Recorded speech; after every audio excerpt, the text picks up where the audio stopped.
Right guys, so how do we get more organic sales on Etsy? And this is very important because especially at the start of having a new business, we either just simply don't have the budget or we do have the budget, but we don't necessarily just want to be spending all of our budget on advertising. So in today's video, I'm going to run you through a very simple 4-step strategy that you can literally start doing today that is proven to get you more organic sales in your Etsy shop. And so if you're new here, my name's Alfie, and on this very channel, I've recently started a brand new print-on-demand Etsy shop, and I've built it right from scratch to now over $3,000 in revenue, and I've done this completely organically. So it's very simple. What is the strategy to get more organic sales on Etsy? Well, step 1 is basically going to be to actually get more people viewing your item. Step 2 is once people have viewed your item, you need to get more people clicking on your item. Step 3, once people are then clicking on your item, you need to get more people converting your item, so more people actually buying once they've got onto your product. And then step 4, you basically need to get as many customers as you possibly can to actually come back to either buy more products or to spread the word and tell a friend, and then they come and buy more products. With this video, let's start with the very first step, and this is going to be how to get your product in front of more eyes. So of course, the very first starting step, you actually have to sell products that people are searching for and that people actually want. Because right from the start, if you're selling a product that nobody's searching for, then your chances of actually getting that product in front of people's eyes are going to be very slim, because there's way less people out there that actually are ever going to get the chance to see your product, because it's not something people want. So this is why it's really important to do your product research thoroughly right from the start before you even start selling anything at all, okay? And by this I mean literally just going onto Etsy, typing in the product that you're thinking of selling, looking at how many sales they are, looking to see if there's any best sellers of those items. And another thing which is really good to do as well is you can literally just hop on a research app. There's loads available. I use one called Everbee. Literally just, you can look for products in there, or again, you can just type in the product that you're thinking of selling or some rough search terms around them. And then you can see on these apps the actual sales volumes of the products and how much they're actually making on a monthly basis. So it's just a good way to actually know that there's the demand for your product there right from the start. And then of course, once you've got a product that people actually want, you need to get it in front of more eyes by pushing it up the search rankings. And what's the quickest way to do this without spending money on ads? Well, it's of course going to be literally just sorting out our SEO. And I've talked through this in depth on a lot of my previous videos, but in a nutshell, it's very simple ways to do this. Either look at bestseller products that are already selling and take the title, description, those sort of SEO details that are working because you're taking it from a bestseller listing. Use it on your own listing, maybe change a few words here and there. So that's one very beginner friendly way that you can do it. Or again, research apps are great for this. Go on the research apps and you can literally just type in keywords that you're thinking of using, and this is going to show you search volumes compared to competition ratios. This is really important because you can see immediately if a keyword has got high searches and low competition, then it's going to be something that you're going to certainly stand a lot better chance of getting your product in front of more eyes if you're using a lot of those sorts of keywords. And in addition, if you didn't know, when you list a new product on Etsy, you actually get what's known as kind of like a grace or like a halo period. So your product automatically gets kind of pushed up a bit higher in the search rankings, because you got to think, Etsy, they don't quite know where to rank your product yet. They don't know if it's a good product or a bad product. So yeah, initially when you list a new product, you're going to get a bit higher up in searches anyway, and you're going to get those few more eyes anyway from the start.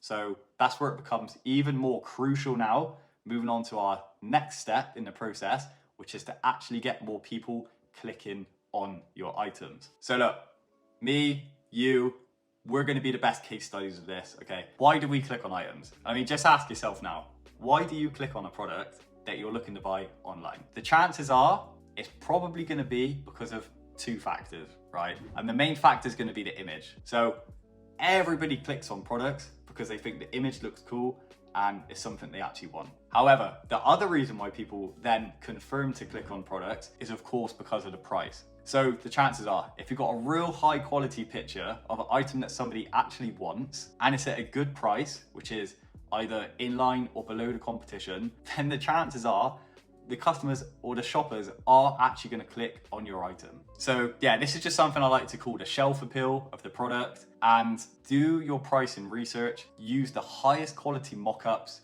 and do not neglect the image quality of your thumbnail images. I'll say it slowly because I cannot stress it enough. This is the most important factor to why people click on your items. Do not neglect it. So then of course, once we're selling products that people actually want to buy, we've sorted out our SEO, we're taking advantage of the halo period for any new products that we list. And for any existing products that we've already got, we're marking them at a really competitive price. And we've got some of the best imagery that we can use on Etsy against the competition. Then, of course, because we're getting those clicks now, we need to make sure that anybody going on our products are actually gonna stand a much higher chance of buying our products and converting. So for this one, I'm actually gonna flip it around, okay? And I'm just gonna ask you what you think. What do you think is the main reasons why a customer or you, when you're shopping for a product, why you would go on it and you'd actually end up not buying it? So I can certainly answer that question. For me, and from my experience, the main reason people don't buy products when they click on them is because of two reasons. Because they either don't trust the brand, or they don't trust the shop, or they don't trust the website. And the other reason is because they're left with unanswered questions about the product, right? So I'll give you a case study of both of these. So you could have an amazing product and the product could look really high quality, the images could be top notch, go click into it, right? But if the shop you're buying that product from has only got, say, a 3-star review score, or they've only made 1 sale or 0 sales, for example, or you go on their shop and their banner looks a bit dodgy, or they don't have a profile picture, if there's any reason to not trust the shop, you immediately start to think, oh, yeah, okay, even though this product looks good, I might be getting ripped off here. This might be a scam. Or, you're just asking yourself, is this a reliable seller? And then when buying online, it's a minefield because, if you go on a product, you're going to be presented with loads of other products from other stores that say, because you liked this product, do you want to buy this product? Or you may also like, and then it lists a whole load of the competitors' products, right? So, if customers have a choice and it comes down to that trust factor, chances are they're going to go off your product and buy somebody else's. So you have to make sure they trust your shop. So that's why getting a really good review score and just having a professional looking shop, right? Banner, logo, about us section, all these good things is crucial, right? So once customer trusts your shop, they then actually need to trust the product, and they need to basically have all the questions in their head either answered through the product images or through the product description. So for example, if I was going to buy this jumper online and I couldn't see the measurements of the size, for example, or I couldn't see it actually modeled on a human being, so I didn't really know how it was going to fit on me, then chances are my potential conversion rate of me buying that product is just going to go down massively, right? Because I've got questions in my head that I don't quite know what I'm getting in return for spending my hard-earned money. That's just something I really want to try and get you in the mindset of thinking. Try and think more from a buyer's point of view rather than us as a seller. So yeah, just to quickly recap, you're getting your product in front of more eyes organically with SEO, taking advantage of the halo period, and you're actually selling products people want. You're getting more people to click on the product because your products have got great shelf appeal. So you've got the highest quality mock-ups and really eye-catching thumbnail images. And you've also got a good competitive price.